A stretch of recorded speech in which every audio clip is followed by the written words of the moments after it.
Hello, I'm Robert, fact-checking and helping if you're scared of many things. And this is Kurzgesagt, We Will Fix Climate Change. So the title is good, but the video itself, it just fails fact-check over and over and over. So yes, climate change is fixable, and there's much we're doing already, but we were never doomed. And he says many extraordinary things which many people may just believe because it's become the thing that people say, but it's not true at all. It's not in the science. And one is the example is the idea that our home is burning.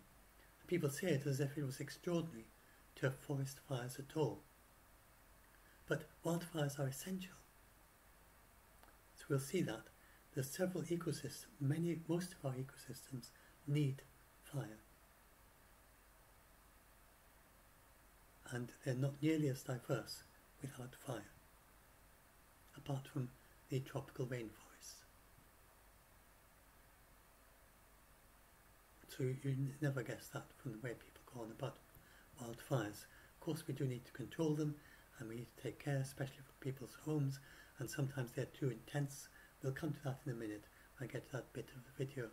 But fires as such, they are part of ecosystems and how the world works. And the if we should go look instead at the IPCC and IPBES. And IPBES is like IPCC, it's not so well known, but it's in a way even more thorough. And they haven't done so many reports recently. The next one is, I think, this year. The last one was 2019. And they have a third of them are sociologists or economists or political science and the general community and sociology thing. So they focus on what communities can do, as well as the impacts of social things like good quality of life in the very general sense of like the happiness and well-being, in not just in physical well-being, but in our communities and so on, and our social lives and so on. And they came to a very clear conclusion that the transformative change of the sustainable development path, which is what is also best for climate change and for biodiversity, it maximizes good quality of life, and it has a growth in everything, including economic, including material, and including non-material. So it's not about having to what they call austerity. It's not austerity. It's the transformative change is about everything improving and positive and increasing. Increased well-being, including also buying and selling, and increased GDP.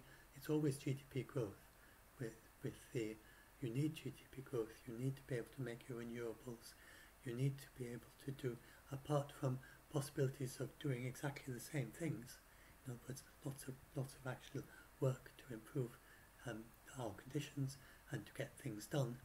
And some people say that it's even better if you do it without money changing hands. But there's no actual example of an actual country doing that. Although that often happens at a community level, that you work together on a community project with no money changing hands and voluntary work. But it doesn't make any difference really whether there's finance involved in it or not. There's a lot we have to do, and we can have good lives, and we can, including the consumerism in terms of using things, as long as we recycle them and then they go back around again, then all that is possible, and it's part of the transformative change.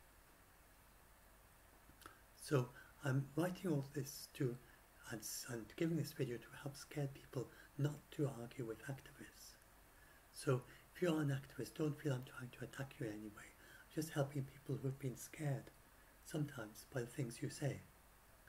And if you're an activist, you may find it interesting what I say, to realize that people have found these things scary, and it just doesn't work actually. activism seems very counterproductive, as seen from my point of view of helping scared people. All you do is scare them. The people I help, they get depressed, they get suicidal, they don't become activists themselves. They don't say, oh well, we've got to go and get things done. They just retreat on themselves. Some of them are afraid to leave their house. Things like that. That is not what you are aiming to achieve. And if you tell them truthfully that there's a lot positive going on, and that on the sustainable path we get growth of all indicates the good quality of life, for most people that is motivating them to act.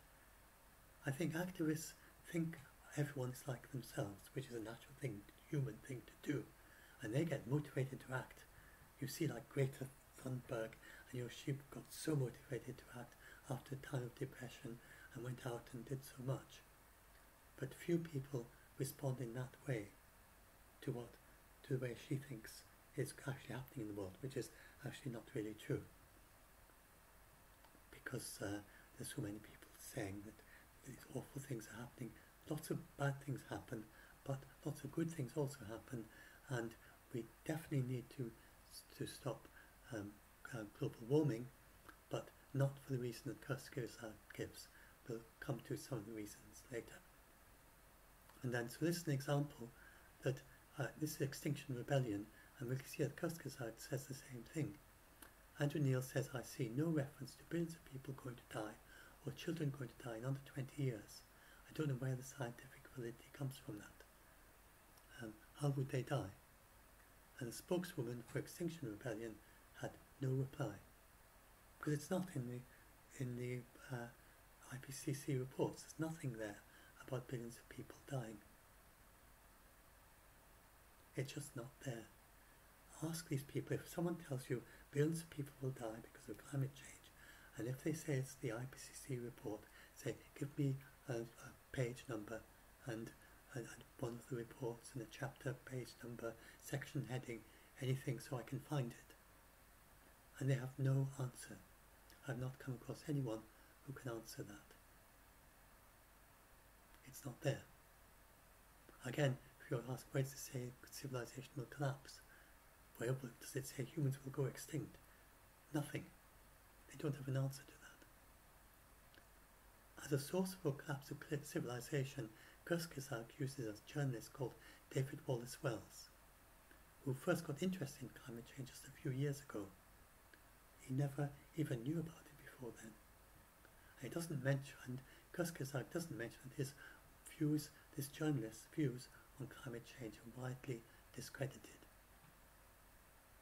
And Kurzgesagt claims that at 4 to 8 C the world becomes uninhabitable. At the 4 to 8 degree range, the apocalypse begins, the hothouse Earth, where things change so quickly they may become unable to support our large human population, and billions may perish, leaving the rest on a hostile alien planet. That's what Kurzgesagt says. There's no basis for that. He gives sources, and his sources that supposedly support billions dying are actually about the impossible 11 to 12 degrees C, not 4 to 8 degrees C, if you look at his sources document. And even then, it doesn't say billions die. It says that at 11 to 12 degrees C, large parts of the world, large parts of India, China, Africa, become uninhabitable to humans without air conditioning and technology. This is far, far hotter than we are aiming for, that we're going to end up at. And on those conditions, it doesn't say those people would die. You wouldn't have a billion Indian population that just stay at home and die as it gradually gets to 11 and then 12 degrees centigrade. India has got large areas that are very cold, the foothills of the Himalayas. They, even at 11 and 12, see warming, and there's actually quite a bit of leeway still before they get to the wet bulb temperature of 35 C in most of India. They wouldn't have to go up to the foothills of Himalayas really. Then large parts of India would still be habitable for human beings without technology, and they would probably still have robotic farms or something in the hotter bits, and they'd find crops of some sort. And so, and you'd have an area of India, an area of China, and an area of Nigeria, say, 11, 12 C hotter world, which is just too hot for humans. Well, right now, we have the whole of Antarctica, which is too cold for humans. In principle, humans could live in Antarctica without much technology. In practice, they need a lot of technology to really survive there, and an awful lot of supplies going back and forth. So it's really not much different. And nothing happens at 4C of that nature. So he probably doesn't know this, he doesn't mention it, but we actually have some regions that already have very hot, it's the wet bulb, which is the combination, it's the temperature you measure if you wrap a wet cloth around a thermometer. So the water evaporates just like human sweat. So it could be 40, 50 degrees outside, but if it's very dry, you put a wet, damp cloth and you keep the cloth damp, then the temperature would register might be just 20, 25, 30 degrees centigrade, even though the temperature without a wet cloth would be 40, 50. It all depends on the humidity. So human beings, that wet bulb temperature is roughly what the human body experiences. So when it's very dry and hot, human beings do not have heat stroke. If they take the right precautions, you need to avoid, obviously direct sunlight is not very good. You get heat stroke from that if it's very, very hot. So shade of some sort, ventilation, drinking lots of water, not letting yourself get dehydrated. If you do all of those, then you are not going to be dying of a normal heat wave. Now, this is a city that reached 35 degrees C wet bulb, which means they got the combination of heat and humidity was such that they couldn't keep their core temperature down to 37 degrees centigrade in their bodies. So everyone in the city of 100,000 must, on those days, have had a mild temperature of a degree or so, fraction of a degree, for that time. They didn't all die. You don't die of a mild temperature. If you take the right precautions, you won't die even over 35 degrees centigrade. It's more like 40 degrees centigrade where it begins to get serious. A healthy marathon runner, then their body temperature in warm conditions, not even extremely hot, goes up to above 40 degrees centigrade towards the end of the marathon, their core temperature. That would be 38 out external. So if you go about 40 wet bulb external, that's the point at which it really starts to become really pretty serious. Although some people have survived without any harm higher than that. But we're not going to come anywhere near that, except this country between the Persian Gulf and the Gulf of Oman, this small city of 100,000, then it's reached 35 just on this one occasion. And for several occasions, it's got moist air comes that way, moist air comes that way off the sea, both directions at once, not just one way. That's not enough. And onto land that was already very hot and dry on this peninsula.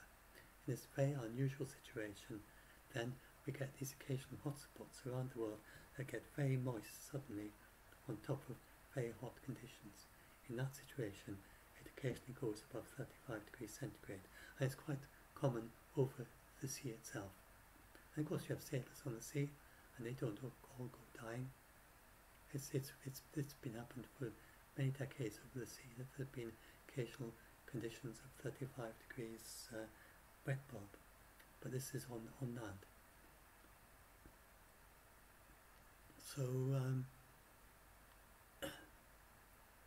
So as it gets hotter, I suppose maybe eventually become unbearable in this city if we warm up another And if we warm up another half degree, it'll go another extra 1 degree there, and so that doesn't seem likely to be unbearable. If they can manage 35, 36, 37, remember when you get about 38, you're going up to 40 internal. So that's 35, so that's another 3 degrees centigrade, another 1.5 degrees. If we reach something like, I just suppose it went up linearly, it's roughly doubled over land, then if we went up another 1.5 degrees from now to just rough ballpark to something like 3.5 degrees, but we're not going to get anywhere near that. So I just worked this out right now in my mind. I don't know if anyone's projected. It's possible that as it gets really hot, that they might have to abandon this city, but I don't think we reach there on no emissions. And as you can see, most places they're blue or this turquoise, and they are most places are 10 degrees or more below those red bulbs which are way up there. The tip of the red is a few red dots here and there, and it's the very tip of the red that reaches 35, and a few, like in Mexico, reach 33 on the Mexican coast. Similar thing, unusual conditions, wet conditions coming in on top of dry, hot and dry. And in most cases, it's nowhere near that. So we've got a huge, huge, huge margin. At 4.9, so this shows the number of person days, and this is before those discovery of those hotspots, those small hotspots which would add maybe a few 100,000 to this, but occasionally. But at 2.4 degrees C, maybe 20,000 person days globally reach 34 degrees centigrade, and none reach 35. At 4.9 degrees C, perhaps 1 million person days globally reach 35 degrees C. Remember, every day there are 7.9 billion person days. So 1 million person days per year globally is not a huge amount. And that's at 4.9 degrees C. We're not talking about the future where you have large migration because of heat. They may migrate, but now if you just look, I talk about that a bit later in this article, that in United States, I think it's 7 billion people migrate from one state to another every year. We'll come to the figure in a minute. I'll see if that is the correct figure. And so an awful lot of migration happens anyway. So maybe there will be more migration because of heat waves. And because people just don't want to have so many heat waves. For instance, a lot of people in the United States have moved to Florida because they like it being hot, and it's a popular retirement region. But if it gets a few degrees hotter, in Florida might start being too hot for people, and then they might start migrating to cooler states. So this sort of thing happens, and even in wealthy countries, and it may well. So they've had migrations to Florida. So far, it tends to be one of the countries that people go into, states they go into. In many countries today already, there is some migration to cooler places and to wetter places. Not because it became uninhabitable, but just because people like it better when it's a bit cooler and a bit wetter, and the agriculture is better. So there are millions of people moving, not because they were at risk of dying, not even necessarily because they're at risk of not growing enough food, but just because it's become a more desirable part of their country. The cooler places are now more desirable. So when you look at the predictions of migration, remember this doesn't mean these people die. And an awful lot of them, they're not necessarily actually going to be suffering significantly, and there's an awful lot of work being put into making sure that the migration is expected, tens of millions for sure, depending on the level of global warming. So countries are preparing for it. There's already a fair bit of migration happening in Bangladesh, for instance, and Bangladesh is preparing, and it's developed a seaside resort, seaside area, particularly for the migration from the delta, so that it doesn't so much crowd its main city, Dhaka. So these migrations go on just like United States people are migrating to Florida for not for anything to do with climate change. The IPCC report in AR6WG2 did not say that billions would die. It was hugely misreported. It used this word life-threatening and basically an unfortunate use of deadly heat as a technical term. This meant that perhaps 1 in 10,000 might die because of not being taking adequate precautions. Like I said, when it gets very hot, you might well die of heat stroke if you aren't careful about sort of being out in direct sunlight, running without drinking enough water. If you leave a baby or young child in a car with the windows shut, and then it just heats up, and you don't let them have enough ventilation, they can die of that. And old people, if you have elderly people, their temperature regulation is not so good, and then if they don't have good ventilation and you don't give them access to enough water, and maybe they've got Alzheimer's or they're just not being educated, then they can start dying because the people who are looking after them are not looking after them properly because they are not experienced in helping people during heat waves, or elderly people at home who just don't know. For instance, in the United Kingdom, most people don't have, it's very rare to have air conditioning, even in heat waves. We have so few heat waves, maybe there's more now. And but you can do fine without air conditioning if you know what to do. Large areas of Nigeria and India, the poor people there don't have air conditioning, but they don't all start dying because they know what to do. And they keep out of for instance, they wouldn't go out sunbathing on a hot heat wave. And indeed, they tend to look at us a little bit strange that the Westerners go out sunbathing when they, on sunny days, would go and find shade in trees, beneath trees. So,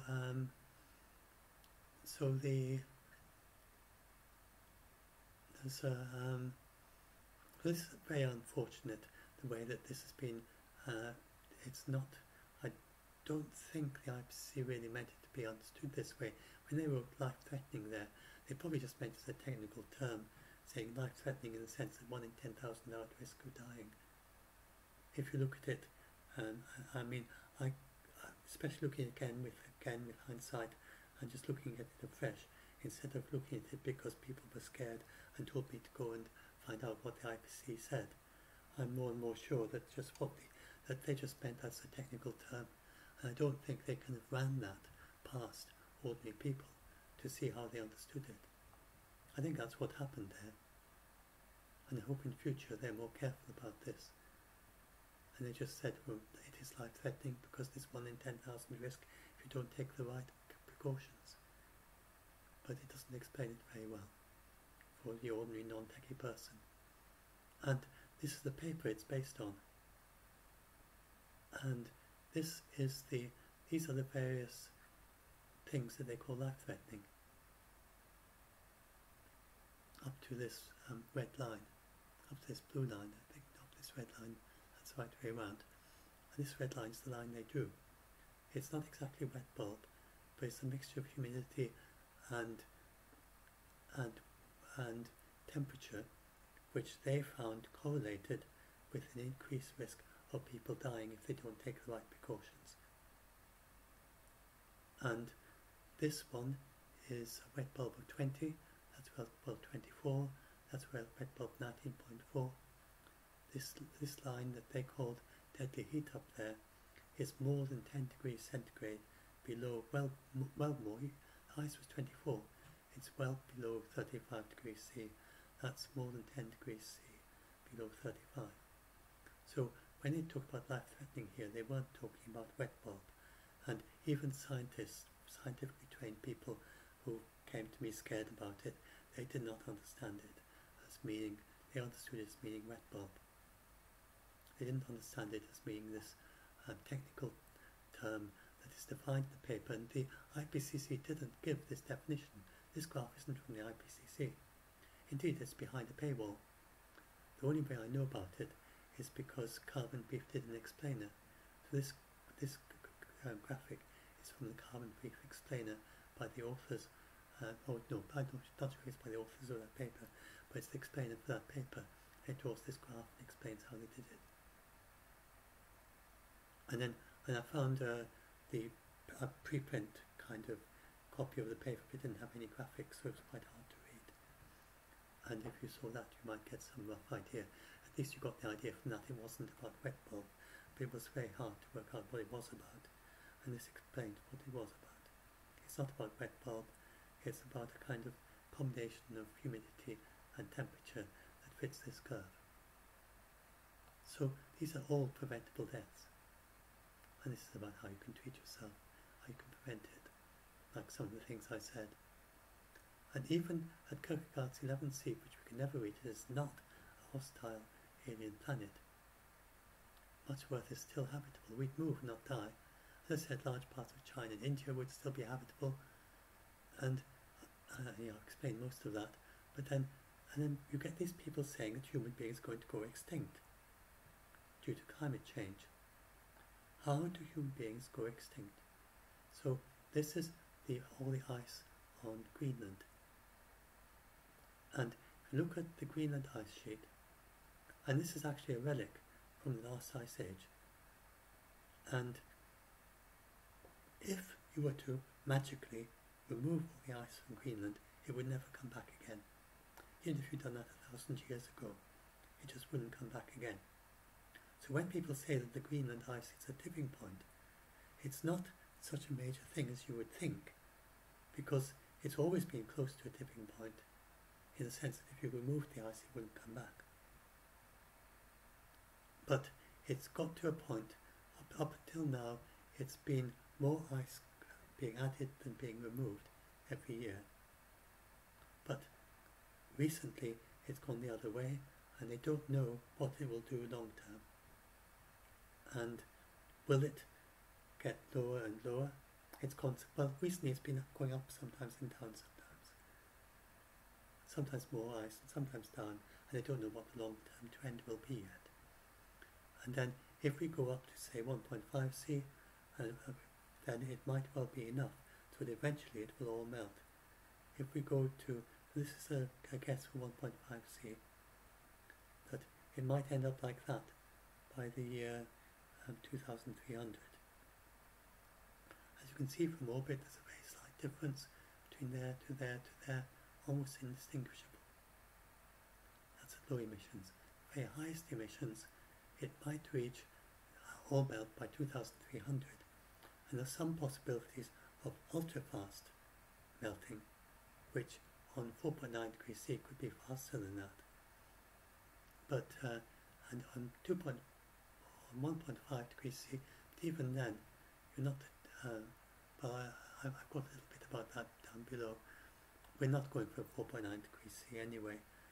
On 4.9 degrees C, if we did go that hot, it's possible we could have as much as a 50-meter rise in sea level or more, with the most unexpected, by the year 2150, if everything went surprisingly badly.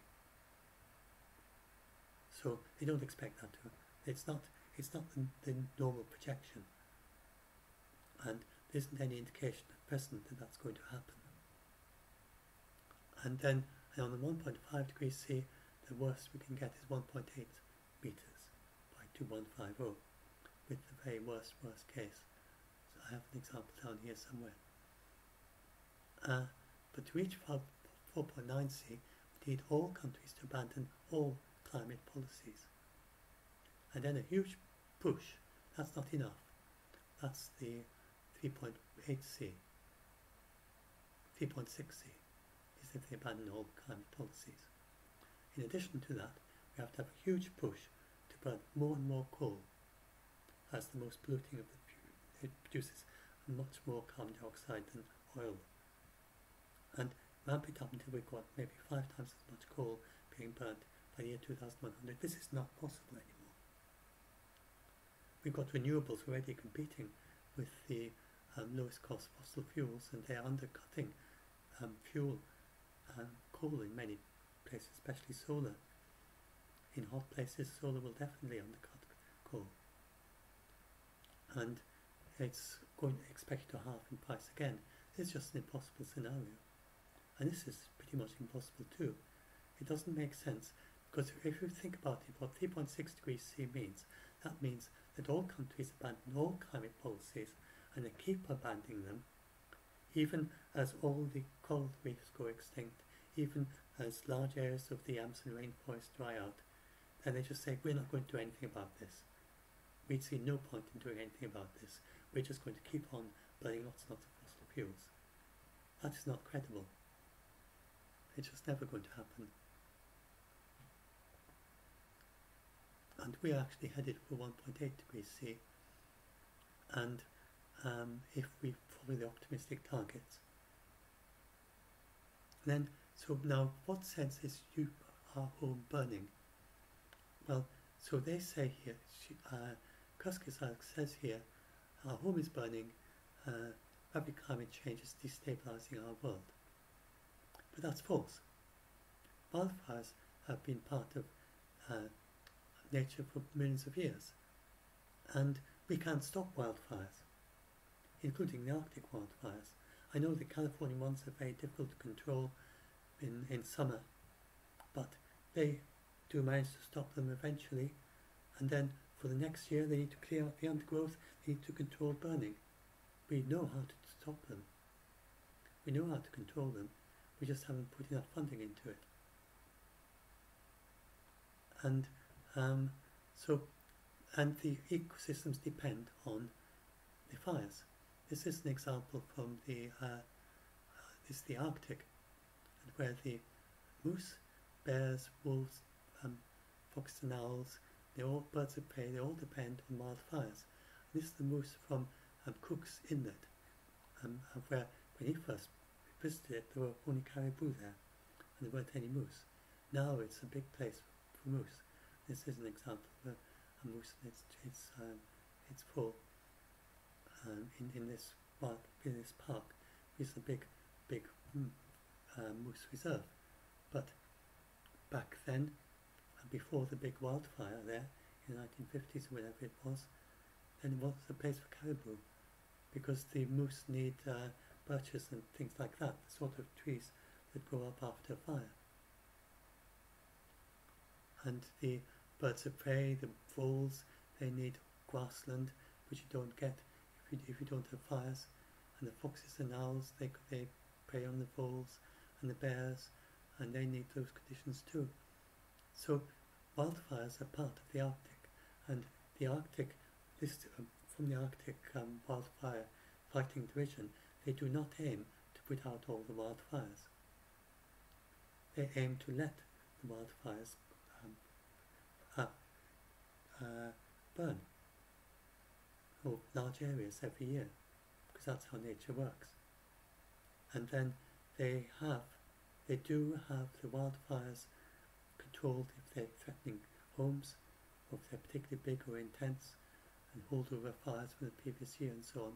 They do some fire control, and we can control fires. So it's not true that our home is burning. We have fires that we can control, and we can control them as much as we want to if we put up enough funding into it. And with the warming in California is not really making a huge difference. And indeed, California is another example. The giant sequoias in like in the Yosemite Park, they depend on burning. If you don't have wildfires, the giant sequoias will never have seedlings. Seedlings won't be able to grow up without the clearance of the fires and the fires preparing the ground.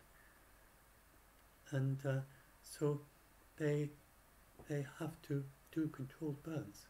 And this is the largest remaining stand of ancient giant sequoias, and they burn this regularly. They do a controlled fire in autumn, winter, when the fire is not going to spread and get so fierce. And they burn the undergrowth, and let the bottoms, the undergrowth beneath the trees burn, the controlled fire. And you can see that's a big log that presumably they felt it, or they've got this log burning as part of what they do. So we need these fires. The only place where it isn't natural to have fires is in the tropical rainforest where it's so wet.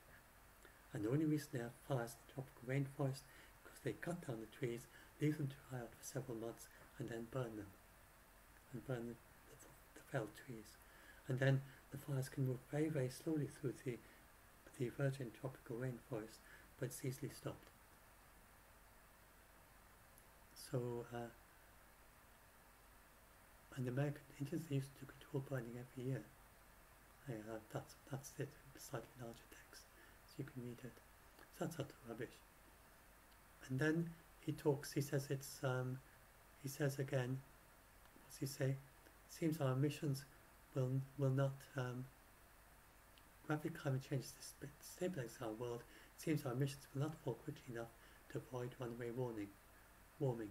This is all in the first, most of this is in the first 35 seconds. And he doesn't give any sources for this section of the video. The sources start a little bit later. And this is not true either. So IPCC in Working Group 2, Chapter 7, the impact of climate change, they said it's virtually certain that that's the techie bit you can read for yourself, but I then turned that into non-techie language. It said, but the climate feedback is negative. That means there can't be runaway warming because of the Planck temperature response, techie terms, which means that a warmer world radiates away more heat. So it's virtually certain that there can never be runaway warming because a warmer world radiates away more heat, which prevents runaway. That's what that techie language means. So virtually certain. They added up all the possible extra feedbacks of trapping heat due to the clouds and the albedo changes of the Arctic and all these things you've heard people mention, and then they of just the effects of warming, and then they looked at the amount of extra heat. So if you've got something cold, it doesn't radiate much heat. If you have something hot like a radiator, it radiates a lot of heat. You put your hands next to it, you can feel the heat being radiated away from it. The Earth is similar. When the Earth is 2 degrees warmer, it radiates away more heat into space. And that is the Planck temperature response. Planck means a Planck black body. So in a Planck black body, it means if you had something that was perfectly black, then that's the radiates away all wavelengths equally well. Then if you look at its curve, it's a funny shaped curve. It's called the Planck curve, and that is called a Planck temperature response. And the way that the Earth radiates heat is approximately following a Planck curve. So that's why they call it the Planck temperature response. And if you heat something up, you shift the Planck curve along, up a little bit larger, a little bit along. And so as you warm up, it's really quite simple mathematics. And there's so many extra watts per square meter that for each degree you've got a certain amount. And so that calculation is quite simple. And then you've got more complicated calculations of all the possible ways that heat can be trapped. And you can show that all of that added up does not equal the Planck radiation increase. So it's impossible to have runaway warming. You can't have so runaway warming would be if, as it warmed up, more and more heat was trapped, so that a warmer Earth actually radiated away less heat than a cooler Earth. If that happened, then we just get warmer and warmer and warmer until that stopped happening. Because the warmer it gets, the less heat it radiates away, so it keeps getting warmer. Even less heat is radiated. That's what a runaway warming is about. That can't happen. Pretty conclusively proven. So it seems our emissions will not fall quickly enough to avoid runaway warming, The answer is it's virtually certain that our emissions, that we can't have runaway warming no matter what level of emissions. That would be a more accurate statement. That no matter how many emissions we have, we're not going to have a runaway warming. We can get amplification, that where it would have been 1 degree, it becomes say 1.2 degrees C because of methane, for instance, or because of the albedo, the cloud feedbacks and so on. But that's not the same as a runaway warming. That's just that, that there's a certain amount is trapped as it warms up. So it doesn't just warm up by the same amount you expect from plank warming, because there's a little bit of extra trapping, and so that there are some effects like that. But that's just an extra bit of addition of a fraction of a degree for each degree of warming. It's not a runaway, which would be that you go to say 1.1 degrees C, and then it just starts getting hotter and hotter, and it soon is at 2-3 degrees C, and there's nothing you can do about it. That is not possible. I've got the detailed calculations here that they did. More extra heat is raged away than is trapped. And that's the table from the IPCC report. It's not my work, it's their work. None of this is original. So he gives no sources for his 35 seconds, and his first source is at 36 seconds on the psychological effect of these false beliefs on scared people, except he doesn't call them false beliefs. And he links to a non-peer-reviewed preprint for his statement there. I don't know why, because there is peer-reviewed research on this. This is a good paper from Lancet, that indeed there are many people who do believe that humanity is doomed. Indeed, more than half in a very big survey believe that humanity is doomed, that we're going to go extinct, presumably, or have a very poor quality of life in the future. These are false beliefs, as I've just been explaining. And sadly, many psychologists are encouraging their patients to cope with their false beliefs instead of helping them to challenge them. This is against all tenets of therapy. You should not encourage a patient who has false beliefs that are scaring them. You should not encourage them to cope with their false beliefs. You should help them to challenge false beliefs. Like if someone is paranoid and they think that the people who mend the gas supply are out to kill them, you don't just give them therapy for being afraid of being killed by people who are trying to kill them. You also help them challenge that false belief and explain to them that it's not true, and you really work with them until eventually, hopefully, they can overcome these scary false beliefs. False beliefs that make them happy and they don't cause them problems, then it's not really the focus of therapy, because people don't come to them with saying, "Oh, I've got a problem, I'm so happy." People don't tend to do that, and I tend to think things are really positive all the time. People don't really tend to come to that as a problem with a therapist. I suppose maybe it is possible that someone might see that as a problem. It could be a problem for some people, but generally with being scared. And but they shouldn't encourage them with false beliefs. That's against every tenet, everything they've been taught. But sadly, the psychologists don't know that the beliefs are false. So that's the problem. So now he talked about the collapse of entire ecosystems. It's only the coral reefs that face the collapse of entire ecosystem at any point. And this at various temperatures. You see it, we are headed for below 2 degrees C, and it's only the coral reefs that are at risk there. Fresh water, warm water corals, cold water corals aren't at risk. They die in the same way. They're the only ones that are at significant risk at 2 degrees C. At 3 degrees C, as we'll see, they vanish. So we've got to make sure we don't get to 3 degrees for corals. But all the others is in the yellow zone or the white zone of these are the sea ecosystems. And sea systems tend to be the most fragile because they're used to very steady temperatures compared to the land. We have much larger swings of temperature on the land than in the sea. So as you can see, it's only the corals, there's only one that can be destabilized as a global system. And this is even, this is a global, it means that if it's white, then it's means there's almost there's no risk at all. And some are yellow, but it's the only one that's red on no emissions. And the coral reefs. And the coral reefs, yes, I've missed out that bit. Where is it? Oh.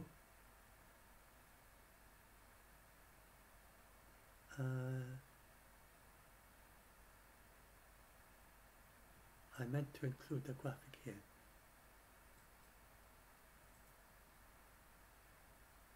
So hopefully I can just do a Control Tab and it'll come up. I'll cut it in a minute too. It's a bit slow just now, I think. I'll look at it in a minute. Anyway, I meant to add a graphic there showing that at 3 degrees centigrade, there's no, the corals, yes, I don't think I've got that there. Oh, silly me. Let's see if it comes up now. There we are. Right. And no, that's it. No, that's not it. That's the change in pH in the last century. And this is the pH limit for coral reef building. So as you can see, it's gone zoomed down in a century. So you can see why there's quite a bit of concern. That was in the year 1800. Year 2000, year 2050 is the projection. Oh yes, that's a projection, sorry.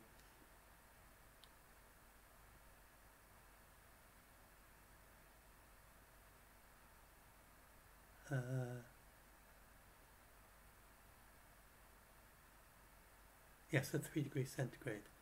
Yes, so if you went on the 3 degrees centigrade path, then at 1800, 2000, 2050, and as you get to 2100, you go over 3 degrees centigrade on that path. At that point, the corals it would no longer be possible to have corals on the 3 degree path. 750 parts per million. And well, it's there. It's a little bit above that. It's 7.7. So it's there's a little bit of margin actually. You could go a bit above 3 degrees centigrade, and there's still some possibility that there will be some corals left. But some point above 3 degrees centigrade, then it's the limit for coral reef building. And instead, it's replaced by sponges. And this is known because they study this is from actual study of coral reefs, that there are places in our oceans where the subsurface volcanic eruptions introduce so much carbon dioxide into the sea locally that it replicates conditions that the rest of the sea can only reach at 750 parts per million and higher, and they get to 7.7 pH. This is all actually, it's all alkaline. You go below 7 before it's acid. We're never going to actually have slightly acidic water seas. It's always going to be alkaline, but it's more acid than it is now. So, here we are back here. So, was there anything else I need to explain there? Let's just go down and see if there's anything else. Oh yes, there we are. That's another explanation. That's a proper explanation. There we are. So, above 750 parts per million, it gets too hot, acidic. Well, actually well above that. That's a 4.9C path. That's the 3C path. At 3C path, you might still have some corals, but they'd be quite few and far between. And at 2.4 degrees C, it is kind of well within the range, really. That's only about 500 parts per million if you look up there. No, they can't compare that directly to 500 parts per million. But you would still be able to, you would still have coral reefs there. And at 1.5 degrees C, 1.5 degrees C, you're actually cooling down after the 2100. And indeed, at 2. These are very artificial scenarios where they keep the CO2 constant, because that's much easier for the modelling. In reality, all of them would have sinking CO2. They assume that we automatically keep producing enough CO2 to keep the CO2 levels in the atmosphere constant into the indefinite future. So as time goes on, you have to produce more and more CO2 in order to keep the levels constant, because it's coming out of the atmosphere as the ocean gets less and less acidic. So these are highly academic things that are used by the modelers, the RCP 4.5 and 6.0, especially beyond the year 2100. They don't really make much sense. And the 2.4C we opt in first. But anyway, but the 1.5 degree C is a properly modelled thing. And the ones that are used in the latest report are properly modelled. They don't have these. These are what they used in the previous report. Anyway, so if we're on these ones, I'm sorry, getting a bit distracted. If we are significantly below 3 degrees centigrade, then the ocean is not too acidic for warm water corals, and the temperature doesn't get too hot anywhere for warm water corals, and because they can withstand quite a bit of change in temperature. Indeed, there's some places where they get very hot, and yet they still manage fine. But what they can't do is adjust to a change in temperature. So if the corals in the Red Sea have been very hot in the past, much hotter than they are now, so it's not going to get too hot for them at any warming, at any feasible warming. It's just an accident of geological history. As in the southern part of the Red Sea, then it was very hot in the past, hotter than it can get now. So those corals should be alright because they should be pre-adapted.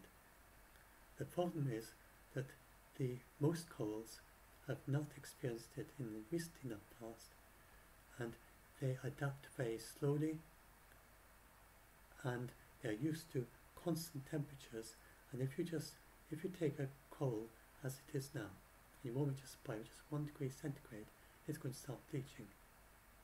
They're just used to such constant temperatures in the warm temperatures.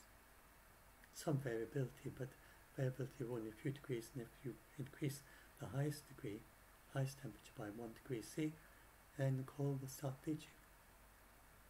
And if you keep on doing that frequently, then it'll eventually lose its algal component and it'll die. So that's the reason that corals are so sensitive. But they do adapt. The question is, how slowly or fast do they adapt? And some corals, even like in the Great Barrier Reef, they don't have the history of the Red Sea, but some of the corals are, for some reason, pre-adapted, even branching corals, to higher temperatures.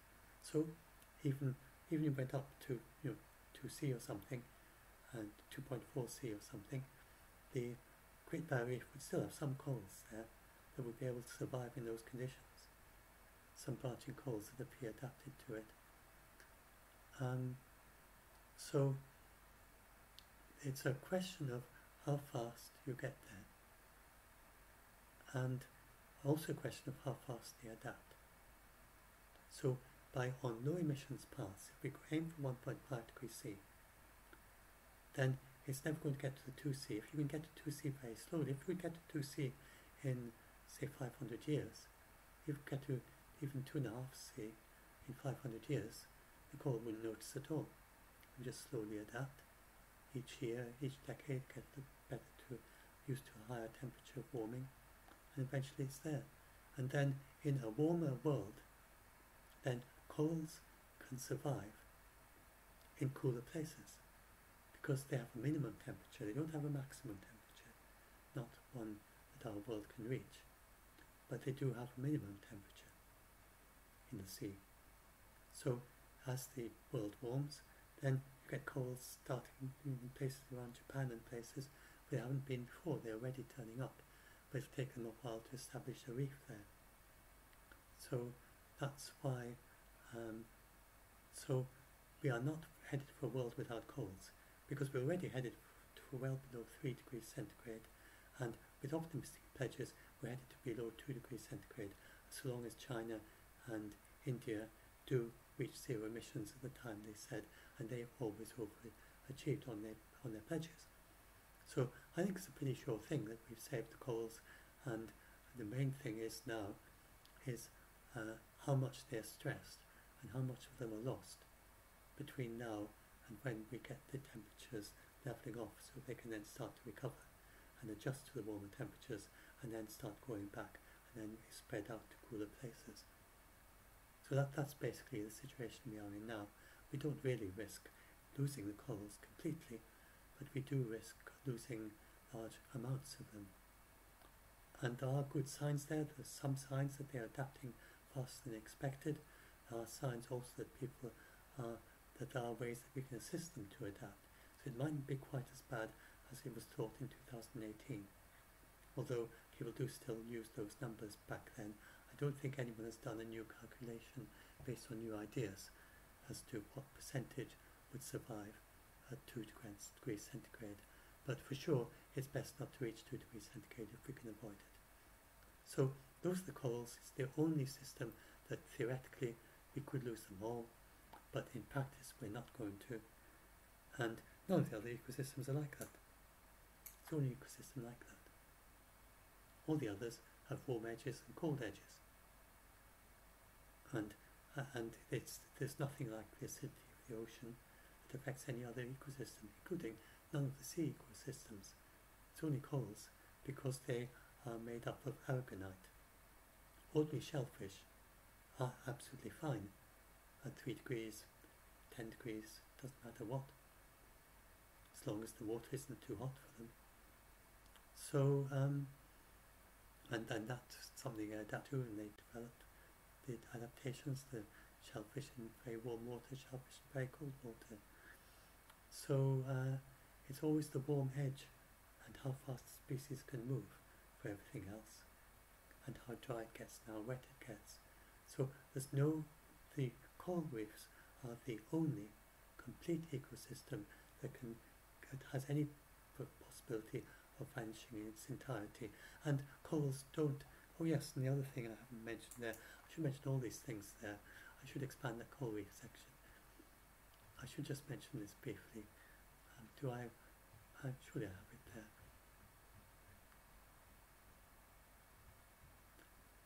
there.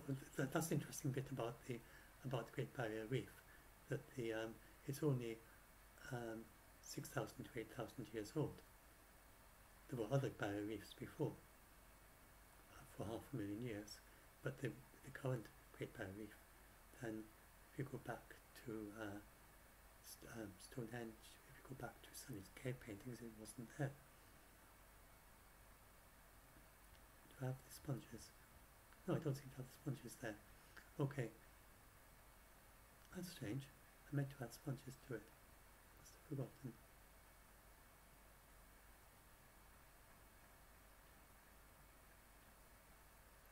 Oh dear. Yeah. I've lost those. No wonder I got people a bit scared answering to it. I meant to add a whole long section about sponges. I think I must have forgotten to copy them over. Oh dear. I'll copy them over. Yes, here we are. Paste by corals and sponges. There is a section about it, but I forgot the graphics. I've got to copy the graphics over.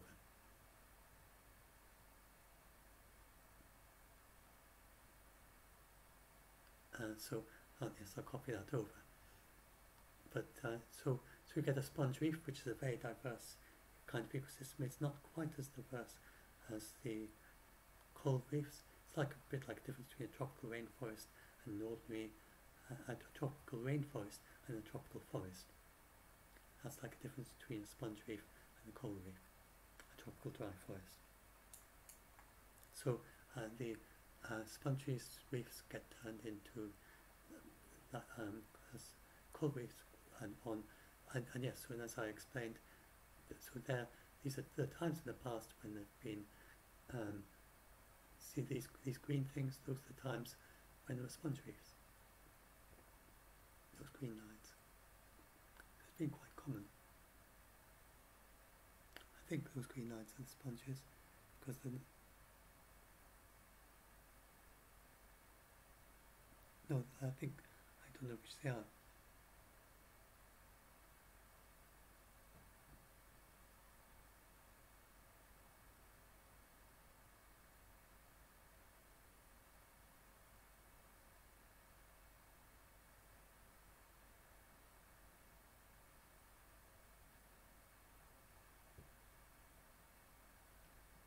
poets are known to have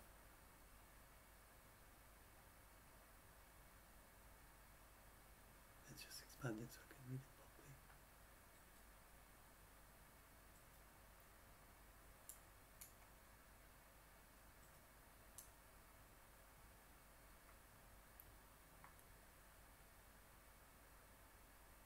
Yeah, the green ones when the calls existed.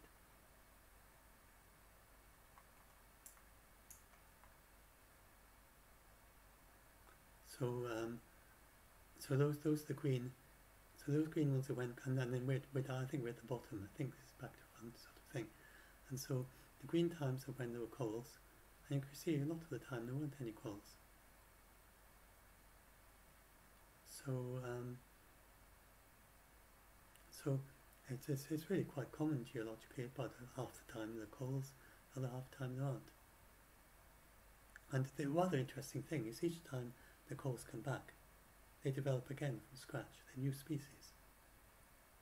It's not like there's some lingering species of corals around the world that then spread out again when it's suitable for them. They're completely gone. The corals are completely extinct. So it's a very unusual branch of life that they go completely extinct and then they evolve again from scratch. And then they go extinct, and then they evolve again, then they go extinct, and they evolve, and so on and on. So anyway, and then he says, it appears most politicians are not committed to anything meaningful, and it seems humanity can't overcome its greed and obsession with short-term profit and personal gain to save itself. And then you go and look at the latest IPCC report, and the IPCC chair, Husang Lee, who talks about how he's encouraged by climate action taken in many countries. I'm encouraged by climate action being taken in many countries. The policies, regulations and market instruments that are proving effective. These are scaled up and applied more widely and equitably. They can support deep emissions reductions and stimulate innovation, which Kurzgesagt has summarized as it appears most politicians, whilst scientists, activists and much of the younger population urge action, it appears most politicians are not committed to anything meaningful, while the fossil fuel industry still works actively against change. It seems humanity can't overcome its greed and obsession with short-term profit and personal gain to save itself. It's clear he has never read this, never really looked at the climate reports, never listened to the IPCC co-chairs. You don't expect him to really. He's a graphic designer. He churns out dozens of these videos, does loads and loads of them. He just reads up a little bit for each one, and he's not an expert on any of them. And he's dependent on his experts that he goes to. But when he claims he has experts who read the script, I don't see how any expert can have really proofread the script. So I don't think the people he claims check his scripts really check them. I don't know why he says that they check them. Whether they give a perfunctory glance and say, well, you're doing a good job of being an activist or something. I don't know. I don't know how anyone puts their name to something like this, because it's so completely false. Fails the most basic fact check. Maybe they don't even check. I don't know. And then he says, already with this warming we have today, hot places will get hotter and wet places wetter, and risks and strength of extreme weather increases. Events increase significantly. The second part is true. The first part is utter rubbish. So take an example of the Amazon. The Amazon is a wet place and it's getting drier, whereas the Congo Basin is getting wetter. So wet places getting wetter. So you just probably, if you don't think like a scientist, then, so I think he's thinking like a poet. And I give the example here of how Wordsworth's talking about it's a poet could not but be in such a jocund company. What's it? The waves beside them dance, but they outdid the sparkling waves with glee. A poet could not but be gay. Of course he meant that not in the modern understanding, just having a happy heart in such a jocund company. I gazed and gazed, but little thought what wealth the show to me had brought. So that's Wordsworth. But we don't take that as meaning that we don't criticise them because the waves don't sparkle in glee, and neither do daffodils, and they're not jocund at all, and they're not in glee, and they're not gay in that sense. So that's just poetry.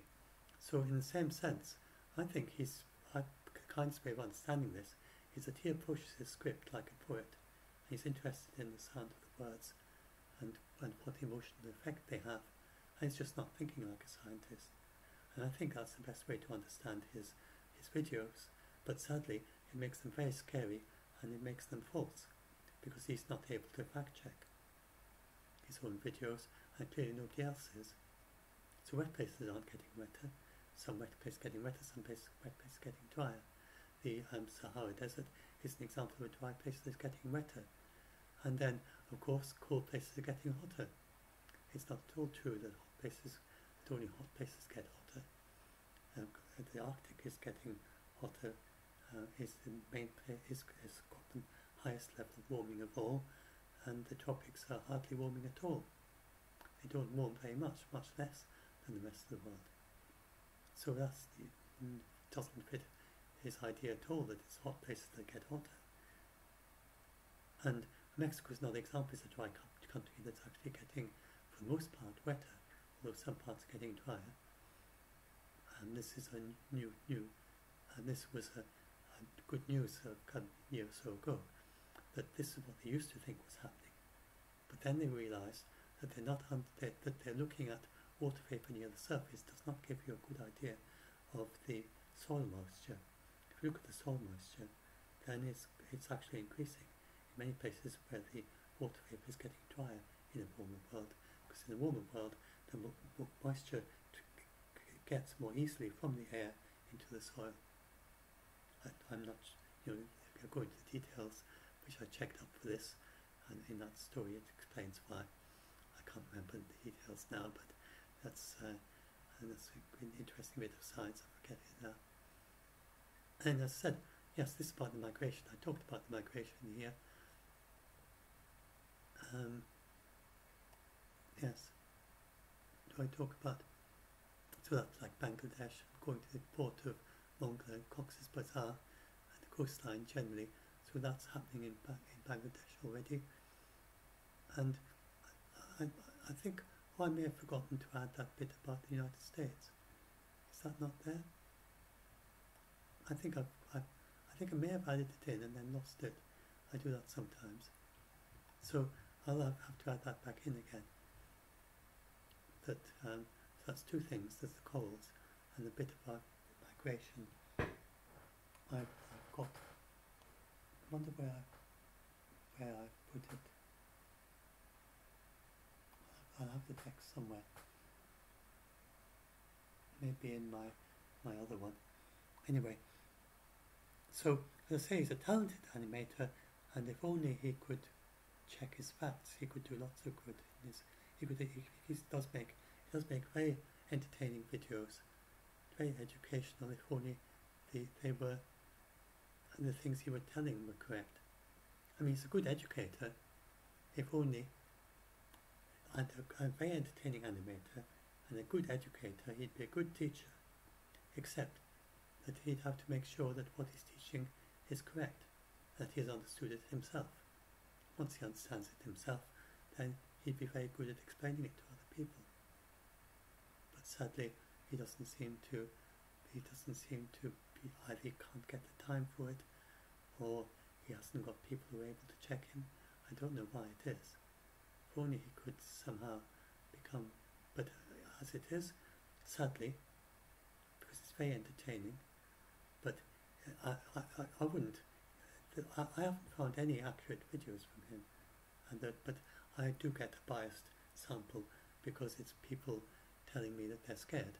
and I go and check, and he's got them scared of something that isn't scary and is false. So typically, when someone comes to me scared, I go and check his videos. It's like this one, just about every sentence is false. So you don't. What's the point in scaring yourself with false videos like that? So just go to his about page and click on block user, and then that's him gone from your YouTube feed. It does not report him. You're not getting him in trouble. All you're doing is blocking him from your feed, from your ability to see him. You're blocking your ability to see him. You're not blocking his ability. I suppose you're probably blocking his ability to see your channel as well. I don't know. That might well be the case as well. But it's just like blocking on social media. It's nothing to worry about. So I recommend you block him. So he ended in a positive way, but it was, I haven't fact-checked the positive side. There may well be mistakes there as well. But he's scared you unnecessarily because there's so many excellent reasons to act on climate change. For instance, to save the corals. That's one of many reasons. And to reduce the risk of impact on the Amazon. The Amazon can't go completely, but on very high levels of warming, much of it would be gone. It would be a wet patch remains. A very large wet patch remains, but a large part would be gone, and they're not quite sure when that would happen. It's probably slowly. So if you want to get people to act on climate change, you want truthful, positive framing.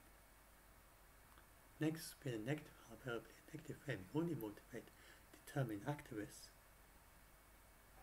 and for the other people, they just get depressed and they give up. And it's not true. If you're using negative spin, or if you're using negative hyperbole, then that's something you just slip into, and it's not meant to be misleading. Like if you say you could eat a horse, you don't expect people to believe you. But with climate change especially, there's a risk if you use negative hyperbole that people might take you literally. Like if you say something to the climate is cooking, you run a risk that someone who's listening to you will think that you mean hot like an oven where it's impossible for humans to survive. So, which obviously is not possible. So, it's very important really when talking about climate change to avoid those kind of metaphors and try to be very careful about your metaphors, that they don't suggest cooking or boiling or heating, excessive heat. And indeed, another thing like that, people have told me that they find the red colours that is often used for warming in maps, they scare them because it looks like they're saying the Earth is going to become red hot. So that, again, is not what it means at all. Indeed, typically it's due to a temperature anomaly, so you can have a red. When you see a temperature anomaly and it shows red at the Arctic, it doesn't mean the Arctic is going to suddenly become red hot. Or nowhere is going to become red hot in any conditions. What it means is that, and it doesn't mean it's going to go on fire, it just means that there's a temperature difference of maybe 4 degrees or so from very cold conditions. The red is a colour coding for a temperature anomaly, a change in temperature. And it's red if it's warmer and blue if it's colder. So if it's minus 20 degrees and it goes to minus 16, then that would be shown in red. If it goes to minus 24, it would be shown in blue. So you get patches of the Antarctic which could be very cold, and in some places you might see a slight warming or even significant warming on a particular day. That doesn't mean that it's hot. Yeah? So that's the temperature anomaly. They often showed in red as well. So that's something to be aware of. That the red on these maps doesn't mean red hot, doesn't even mean necessarily warm. It could be highlighted red and yet be well below 0 degrees centigrade. And so then I talked about how the 5 barriers to action on climate change. This is for psychologists, you need positive spin, positive framing, not positive spin, but positive framing. And so the 5 barriers are distancing. So it seems far away in time and space. It's just not happening to you now. It could happen in the future. It could happen somewhere else. Then the idea of a doom-laden narrative So then you feel, oh, it's just too awful to even think about. And 80% of media's articles still use that. A dissonance between what you want to do and the solutions, so the things you want to do and the solutions seem to be things you don't want to do. And then all that leads to a kind of natural psychological reaction that you just deny the problem. And not from lack of intelligence, because you are aware of some troubling knowledge, but you are able to block it out. You kind of put blinkers on, because it's the comfortable way to lead your life. And then finally, and then you hear from an activist that you have to do something that goes against your values. For instance, if you have conservative values and hear that the government must expand its influence, and which is one of the problems with Republicans in the United States, then they're very wary about the public expanding their influence. The Conservatives in the United Kingdom are so bothered about that. They have a different approach. So, although they're right wing. But anyway, so we can flip all of those. We change the distance to social, by spreading social norms and positive things. You see your friends and neighbours, and they've got solar panels, and they've got efficient electrical appliances, and they're maybe doing their meatless Mondays, eating one day a week without meat, because it's good for their health and good for the climate. Or maybe sometimes they cycle or whatever to work when it's a nice day, and so on. Then you start doing the same yourself, and then you flip the doom to supportive. So, for instance, you frame the climate as being about human health and good for you and the climate, about disaster and cost. So, and about how you in the United States, you could talk about how there's a business, and there is in the United Kingdom, have very big business opportunities in renewables, and about how China has cornered much of the market for solar panels by being first on the scene, and how if the United States and the United Kingdom can start producing lots of solar panels and develop the technology, and especially electric cars and electric batteries, that's going to be a very big thing financially in the future. So that's something that could be encouraging to Republicans in the United States, and start thinking, well, if we need to get in on this, because getting on the first floor, because instead of trying to start from the second floor with no lift up to it. So and then you have signals that you're doing. So anyway, you can read through that. As the behaviours are not, and behaviours being nudged, and it's really quite interesting. And you talk about the positive framing, which is when you have talk about the positive stories about things that are going on.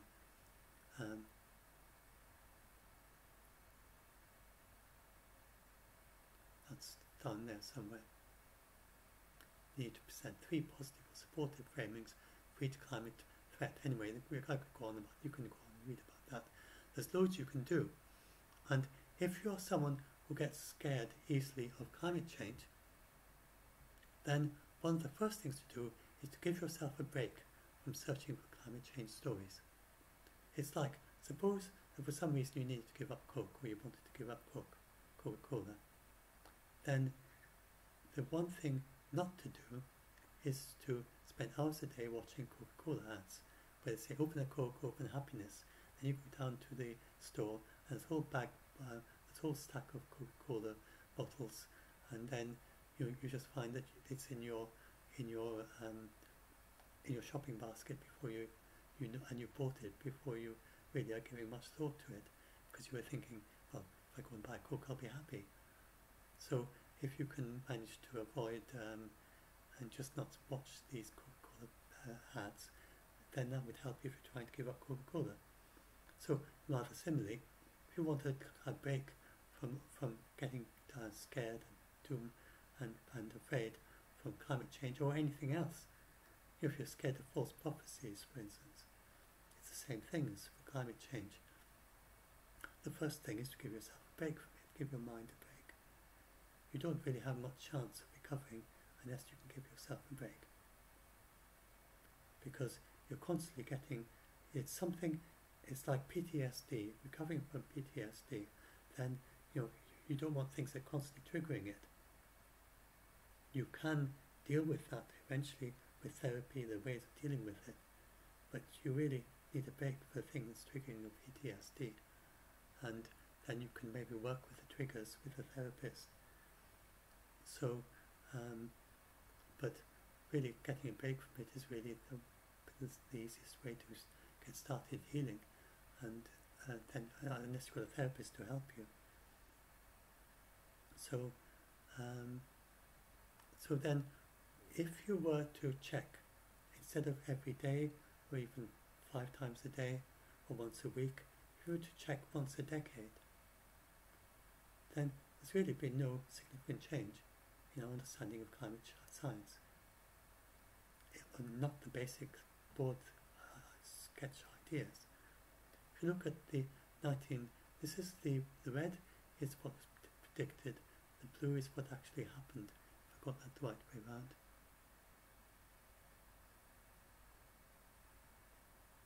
Yes, the red is the prediction. So this is a prediction of what would happen in the year 2000, made in the year 1970. And it's pretty close to what actually happened. And you could all of them, it's just going around the point that actually happened. There was a couple of wild ones, like there, but most are very, very close. So climate science has really said, really not changed significantly in its broad prediction. It got much more refined, much more detailed, much more precise for local weather. One thing that has changed hugely is the sea level rise. We have much better understanding of sea level rise, and that really in the last 3 years we've got that far, far, far better than we had in 2018, especially 2015. They really didn't have a clue. They said something like, yes, in 2015 they only predicted sea level rise due to the expansion of the sea, and they said something like, we can't say how much is going to happen due to melting ice. I think that was 2015, I'm not sure. But nowadays they have really pretty precise understanding of how much ice would melt. And then they have this idea of a very extreme situation, then how much could melt in that. In the very extreme situation, if the 2 processes that, if they were to happen, would cause a faster melt, and then they could say, well, if these 2 precise processes were to happen, then it would be melter. We don't see that happening, but our understanding is we don't have very strong, very good confidence in that. If we imagine things going as bad as possible, then by 2050 we could have we could reach 1.8 meters in low emissions for sea level rise. And and if you go back to 2018, how many of you have heard this news, heard this mentioned in the mainstream media? If any of you know, or a mainstream media article, and apart from mine, which is mainstream, but I posted on my blog in Science 20 saying this, obviously.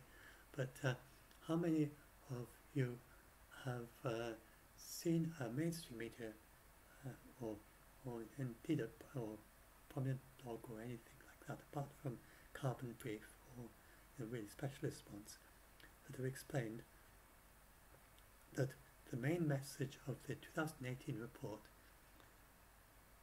is that it's an empowering message, because we can all make choices about the energy we use, how our diet impacts on land use, our choice of transport, our choices as consumers about what we buy and how goods are manufactured, and that this is a significant part of what we can do about climate change. So, have any of you seen a news story that explained that? I mean, I can't think of one. I haven't seen one that I know of. If you know of any, do say in the comments to the video or the article, and I will mention it. I haven't come across one. So this just shows how, it's not, the IPCC scientists are out saying their thing, they're saying all the right things, but the journalists aren't reporting them. And that's one of the big problems we're facing today. And scientists, if you haven't followed this up, you can be a scientist, and you just won't know this. You will expect, like the science reporters who report on science for the BBC, for the National Geographic or something, you would expect them to report what the IPCC scientists say. But if you go to the IPCC press briefings, and then you go and read what the journalists write, there's almost no point of resemblance sometimes. They talk about all sorts of things that they just pull out themselves, not from the report. They will cherry pick very strange things from the report that don't really explain it properly. Like this life-threatening just now, like in the march, all these news stories were saying that we have deadly heat, implying they're not saying directly that billions might die. It's nothing to do with what the report was really saying, not their central message. And it was, unfortunately, with that report, they had the Secretary General of the UN who was saying, he does hyperbole, he's not a scientist, he was doing political activist stuff, and that was reported, and very little of what the actual scientists said. And it was the same in 2018. And so the governments, the scientists who work for governments, they read the reports. And so the Net Zero Plan, the Committee for Climate Change, who works on the Net Zero Plan for the United Kingdom, and the politicians talk to those scientists, the scientists explain to the politicians. I don't think the politicians directly read the IPCC reports, but they talk to scientists who have in turn read them. So really, the IPCC reports are mainly for scientists, because not many other people read them. It's mainly a way of helping the scientists around the world to be up to date on the climate science field, and they are written in quite a techie way. I don't think a non-scientist, a school leaver, I mean, like for instance Greta Thunberg, she would have no chance really of making a lot of sense about the latest reports we've had today. I mean, how could she know what they mean by the Planck temperature response? How many of you listening to this, before I explained it, knew what a Planck temperature response is? It isn't explained. There's no explanation. I mean, they may briefly mention it at some point, and then they have all these acronyms, and they introduce the acronym once, and from then on they just use that acronym. So you've got to know what BCCS means, whatever. That's one of their most common acronyms, and you just got to know what it means. And if you don't know, then you can search for it in brackets, then you can find it in the report. But if you jump into a random page in the report, it's full of acronyms, and it takes a bit of work. I didn't know what most of these acronyms meant. You put them in brackets. That's the clue. That's the key, the trick I found. Because there's no chance of searching through the report, hundreds of pages, and finding the definition of the acronym. I don't know, unless they have a list of acronyms at the end. Maybe they do. The way I do it is I look for the acronym in brackets, and then that finds it, and that finds the definition. It's defined the first time it's mentioned in the report in brackets. Most of the acronyms, occasionally you find an acronym that isn't defined. So anyway, there are many things you can do. Remember that nature used Earth sustainably for millions of years. There's no reason why we can't have a sustainable technology. I mean, if you look at what trees do, then it's like technology really. If you imagine a very, very sophisticated technology, it could do what a tree does. Why not? I mean, it's not magic, it's biology, but then we can use biology as part of our technology. So there's no real reason why we can't be completely sustainable and just sustain everything and recycle everything, just like a tree when it dies, it's recycled and it grows into new trees. There's no real reason why we can't recycle everything, all the metals, everything.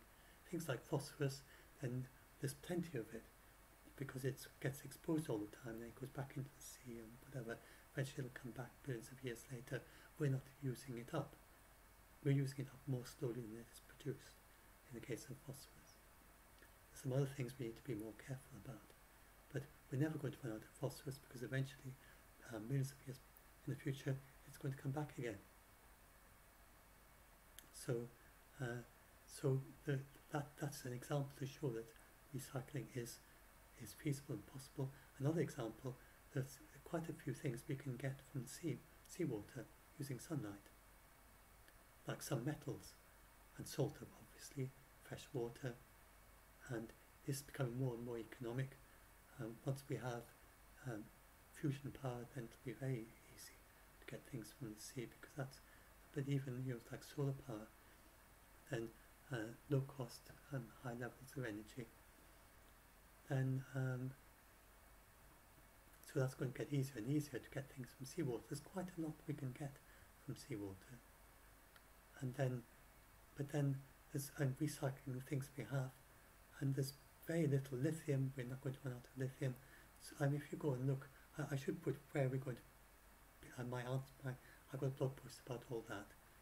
And there's only one thing, molybdenum, is we need to be careful about that and recycle it around. It's used for high temperature steels, and it's not so easy to replace.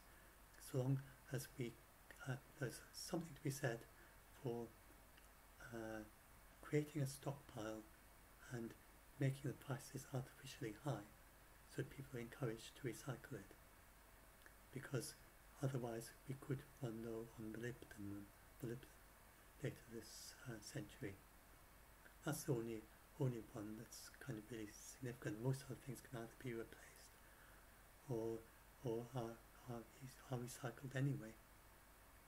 So anyway, so we can do this, and then the things you can do right now. So reducing meat waste, eat less meat. You can read this. Eat more meat from chicken and pigs, or from animals that are farmed less intensively. So when they talk about eating less meat, then meat that is raised sustainably, then that can actually be a very good part of a culture and of a society, and can be pretty much carbon zero if it's done properly.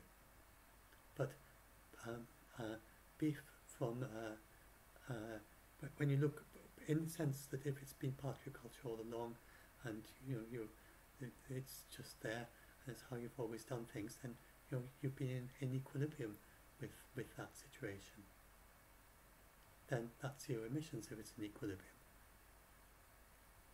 So at least in terms of, even if I don't know technically, I mean yes, because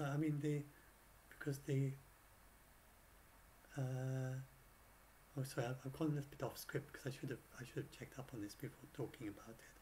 But if you are keeping animals sustainably, then they are taking carbon dioxide out of the atmosphere, as well as for instance, a well-maintained pasture.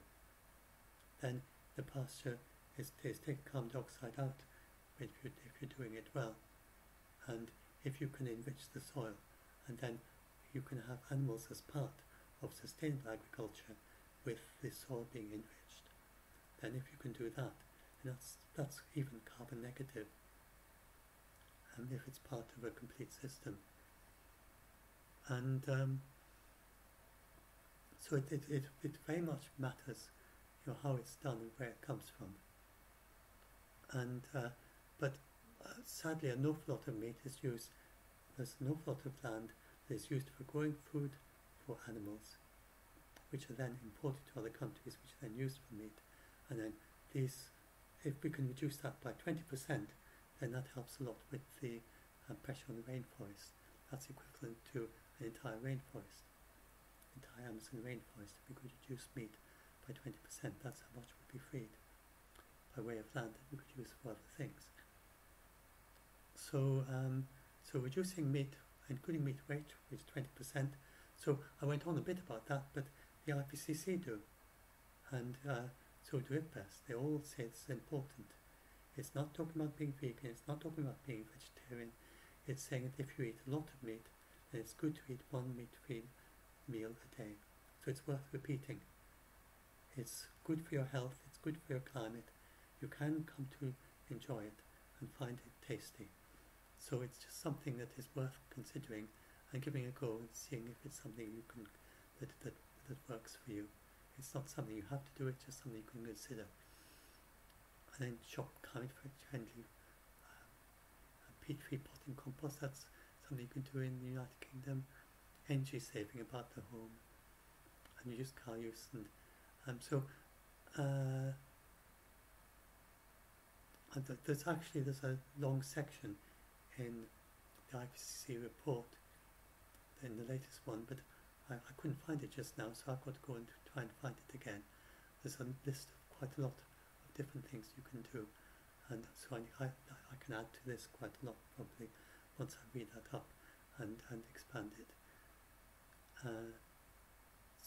And then the most important, you don't need to stop flying, because flying is only 2% of emissions, and flying is the only one of two industries, including, three, steel and cement, but especially cement. Cement and aviation, they've committed to zero emissions.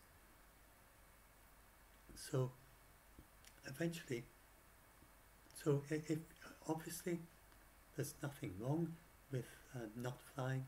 If that's what you want to do as an activist, it is going to reduce the CO2 getting into the atmosphere a bit, and every little is, it's not nothing.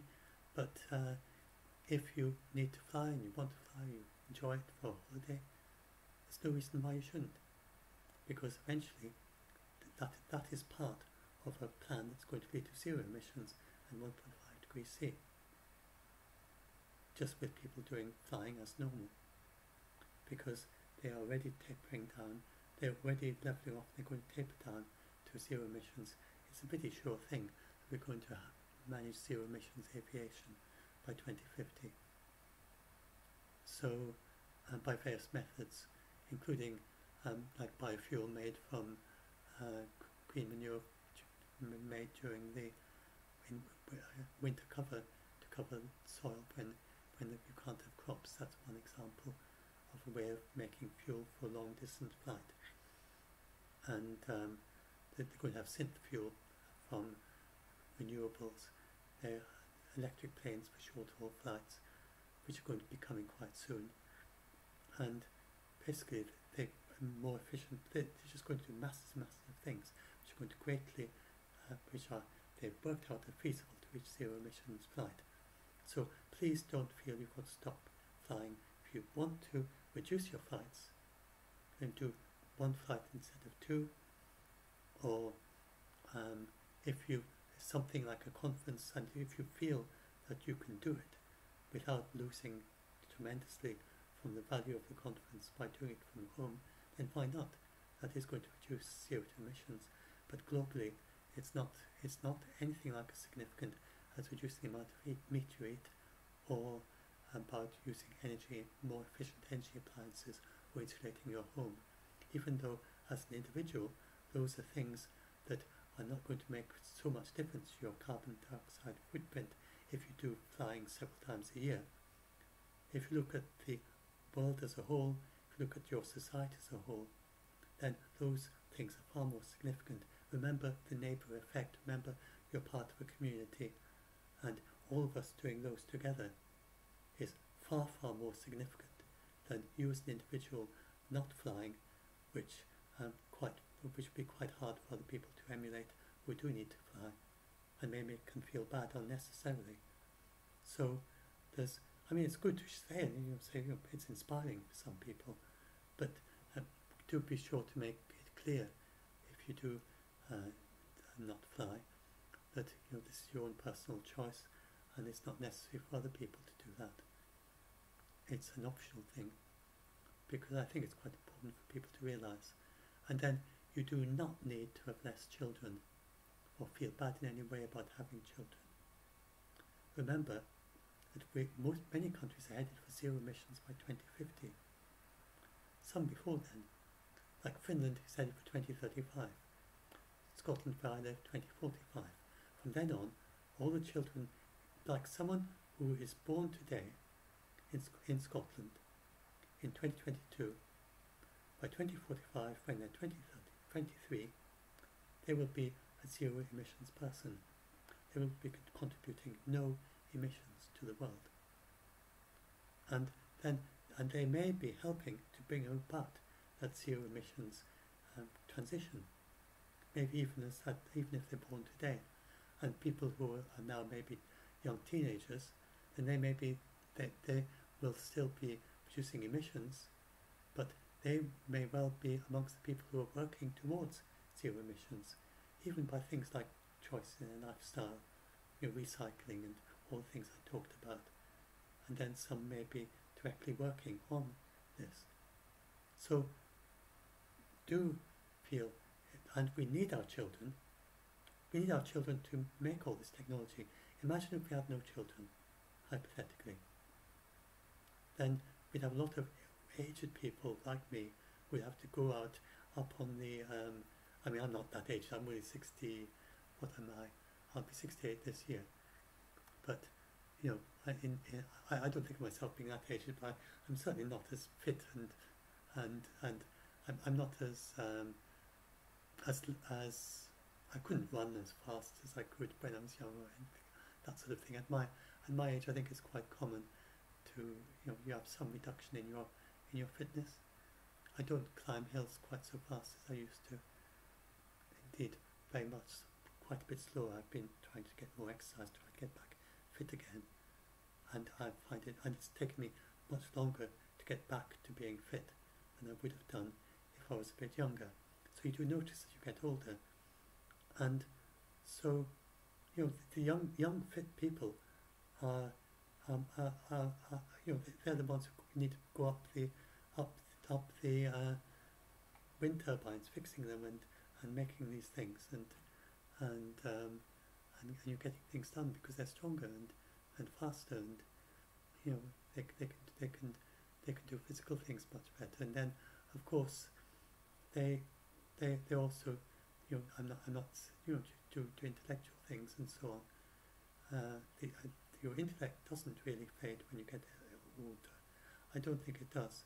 In maths, then you get very elderly mathematicians, in the 90s or more, who are still at the top of their game, and they can still be the best mathematician in their field at any age. It doesn't stop. There isn't any. So you don't need to feel, if you're getting elderly, that you're going to somehow, unless you get Alzheimer's or whatever, then you can stay very alert and as long as you keep your mind active. So it's a bit like something you exercise. As long as you exercise your mind, then I think apart from the risk of Alzheimer's, then you've got a good chance of staying alert and active and be able to do your intellectual capabilities. But your actual physical strength, well, everyone knows that you're not going to win the 100 meters if you're 60. It's just it doesn't happen. So we need the young people to young fit people to because they're an important part of society, and because of their energy and because of their new ideas that they bring, and the new and the often new innovations can come from elderly people. They often come from young people. I'm just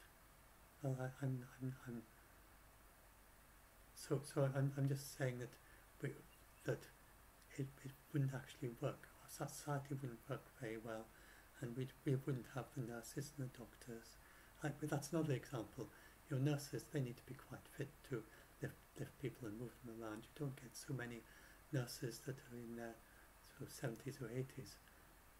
Doctors a little bit more, but not so much elderly nurses, because 70s, 80s, well, they would limit what they do. They still do things. They still come back, but I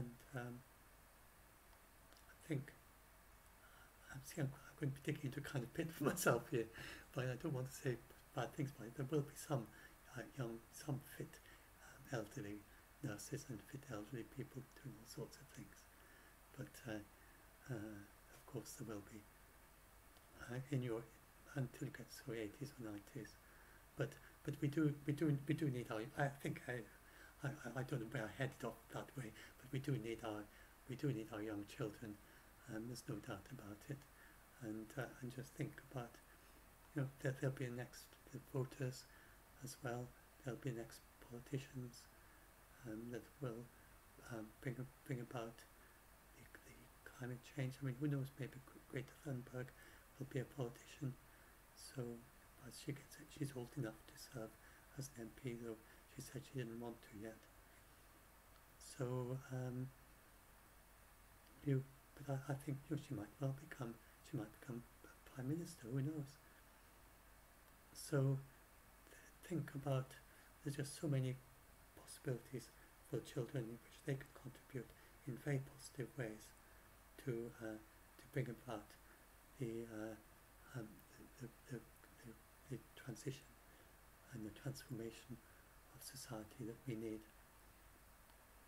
And so they are our future, and we do need our children. So please don't feel just even for a moment bad about having children. They're part of our future. They are our future. And by doing things in the right way, we can become a sustainable civilization, and just as nature managed our Earth sustainably for millions of years, we can too.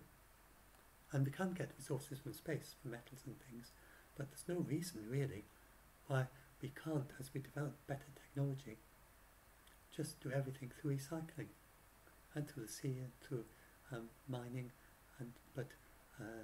mining and over and over, and getting things from the sea and getting things from the land and more efficient ways, and like things like trees concentrating, vegetation concentrating things, maybe even new machines that can concentrate things from the soil and both clean up the soils and dumps and waste tips and return all the materials back to be used as our new technology.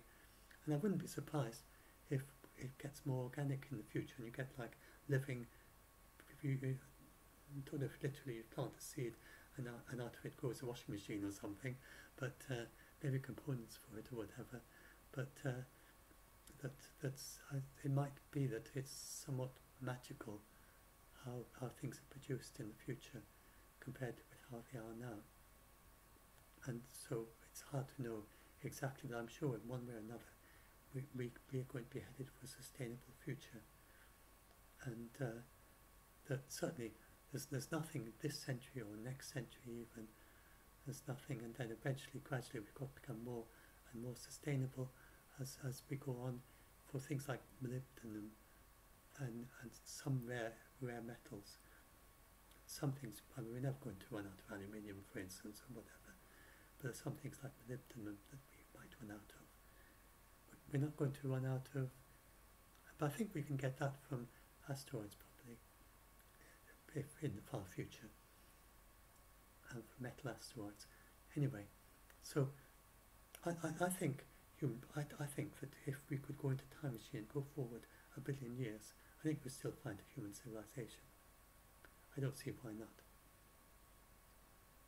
And and maybe living on Earth and probably protecting it and sustaining it. Or we may be living in space, who knows? And in habitats in space, or both. And on Earth we might be living on the sea and put aside the land to nature. The vast areas of the sea that would be very suitable for living on, which you could build huge islands, artificial islands. There's far more sea than there is land. So why do we live on the land when there's much less land than the sea? It doesn't really make much sense. If you look in terms of high technology civilization looking at Earth, they look at it and they say, well look, they're just living on the land. Are they really so primitive that the only place they can live is on land? And I think it's possible that an extraterrestrial civilization will say, oh yes, I remember back when if we look back in our history books, then 1 million years ago we used to live on the land because we couldn't be, our technology was rather primitive. We couldn't really see, we couldn't really live floating on the sea very easily. But it makes far more sense to live on the sea. And so, I mean, I think that is a possibility for the future. And then it's also living in space, because living on the sea is much more convenient. You're next to the sea, water. You've got the sunshine. You can move your island around much very easily if you want. You could spend your summer somewhere cool and your winter somewhere warm if you like, and just do it by moving your island rather than by physically travelling. You just say, well, you know, I'd quite like to. You could say, well, you know, I'd quite like to live for a few months in the Antarctica. Why not? Well, let's just motor off with my island. Or you might have lost little islands, or go together to make big ones. I don't know. Anyway, who knows what the future will hold? But I think we've got I'm sure we've got a very bright future in front of us, and it's really incredibly encouraging to see how well people are coming together to act on climate change. I've never seen anything like it. In my whole life, I've never seen anything like what we've done in the last few years. The way we've worked together to solve so many problems with climate change. The amount of funding that's been flowing from the wealthy countries to the weaker economies. In order to, I know they talk about how, say, we haven't yet reached $100 billion for climate funding. But go back to the year 2000, who would have guessed that we'd be funding $100 billion a year to help weaker economies to produce green renewable technologies and to adapt to climate change. I don't think 1 in a million people in the year 2000 would believe that we would get there so quickly. Even though people are grumbling it's not enough, which it isn't. But we can, it's a basis on which we can look where we've gone in 20 years, where will we be in the next 20 years? So we're headed for 1.8 C. I would be very surprised with optimistic targets. I'll be very surprised if we don't actually manage to head for 1.5 C, especially looking at the vast reduction in the price of renewables, how quickly that's going, and the huge interest amongst the younger generation. And that's again what I was saying about young children. They're the future. They're the ones who are enthusiastic. It's their future. That they can be enthusiastic if you can just help them understand that there is a positive future for them. Then they can help bring it about. And already in the UK, 86% of under 18 in the UK see it as a climate emergency. 81% of generally, which is quite a lot, 86% of the young, 75% in the United States see this as a climate emergency. So they're very enthused and they're very energetic about it. Sadly, it is just combined with, in my experience of helping scared people, it's just combined with so much fear and so much depression and so much anxiety. So if we can get beyond that anxiety and help them see that this is something positive they can do, think how much they can do with all the energy a young person has and the positive enthusiasm, that see how much they can do to help transform our world and really achieve these things. That as you said, the IPCC is very encouraged that we can do it. Well, let's do it. And I think we will. So I'm pretty sure we will. And well, let's hope I live to my 80s and I live to see, or my 90s, then like I'm just coming up to 68.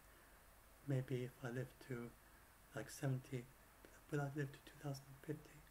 About 30 years. I'd have been 98 by then. Some people live to 98. I might live to 2050 and see this all happen. Who knows? Let's hope so.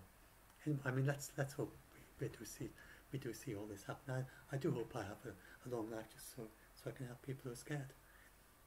So I do my best to stay healthy so that I can hopefully have a long life. But nobody can know for sure, of course. I can't guarantee that I'll survive another day. But Bill Gates, nobody can. But my life expectancy would be a reasonable life expectancy. I could get into my 80s, and it's certainly possible I can get in my 90s. A lot of people do.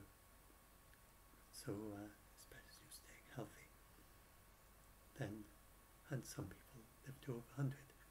So maybe I'll get to see these things happen all the way to zero emissions. That would be great.